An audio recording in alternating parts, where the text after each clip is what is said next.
بسم الله، اللهم صل على محمد وعلى ال محمد. حبايبي اللي قاعدين عاملين ايه؟ يا رب تكونوا بخير وصحه وسعاده وهنا. طبعا النهارده ايه، انا جبت ايه، بسم الله.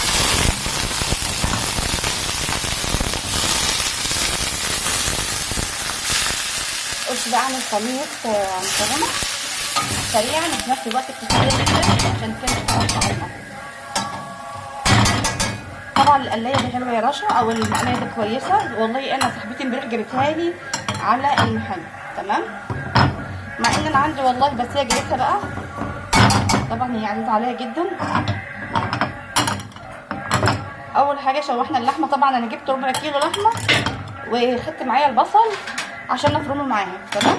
دي اول حاجه عشان ما يكونش باين في بسم الله، ما يكونش باين في المكرونه، تمام. شويه توابل.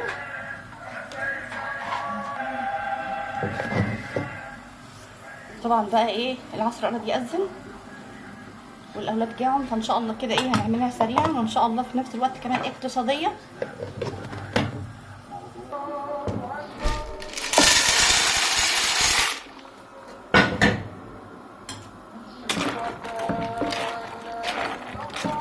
طبعا ديت مكرونه سايبه.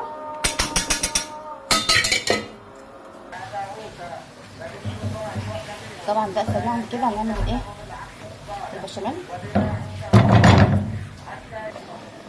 طبعا انا هنا ايه، عملت طماطمتين في الخلاط، وده اختياري. في ناس بتحبها بيضه، وفي ناس بتحبها لونها حمراء، وفي ناس بتحبها زي كده لونها ايه، يعني في نسبه من الحمار، تمام.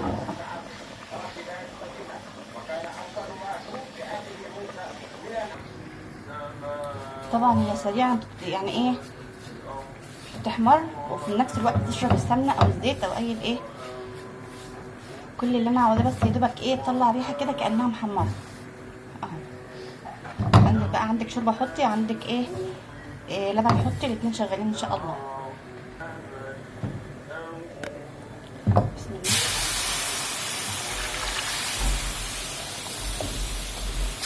افضل بقى اقلب، ولو لقيت اي تكتلات هقوم نازله بيها على طول ان شاء الله في الايه، في الخلاط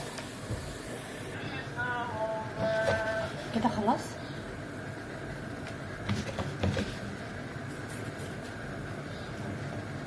احلى واسرع بشاميل نتاجين ان شاء الله، في نفس الوقت كمان اقتصادي.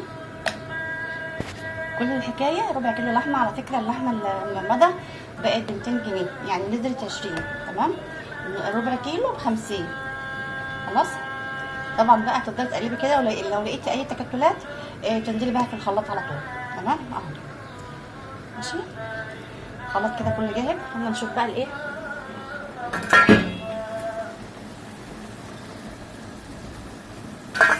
كده خلاص كله تمام.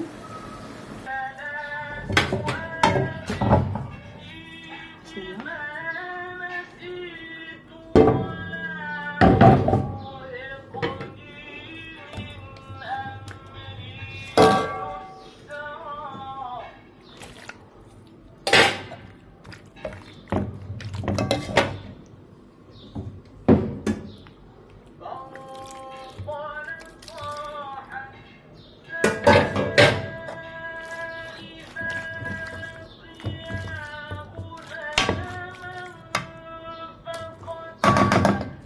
اسهل من كده مش هتلاقي ان شاء الله.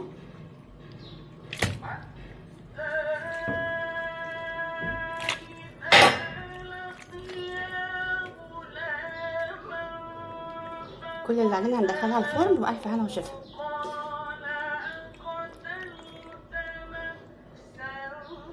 طبعا لازم يكون البشاميل بتاعها كتير علشان ايه،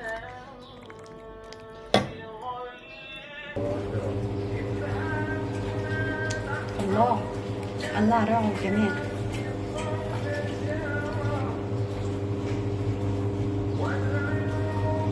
بسم الله ما شاء الله، جميله جدا. طبعا هي لسه سخنه فمش عارفه ان انا ايه. شايفين بقى كمان الحلاوه، بسم الله ما شاء الله. والله يا بشروطه. يلا انت كمان اعمليها ربع كيلو لحمه، هتعملي احلى صينيه بشاميل. يا رب تكون تعجبكم. في امان الله، مع فيديو جديد ان شاء الله.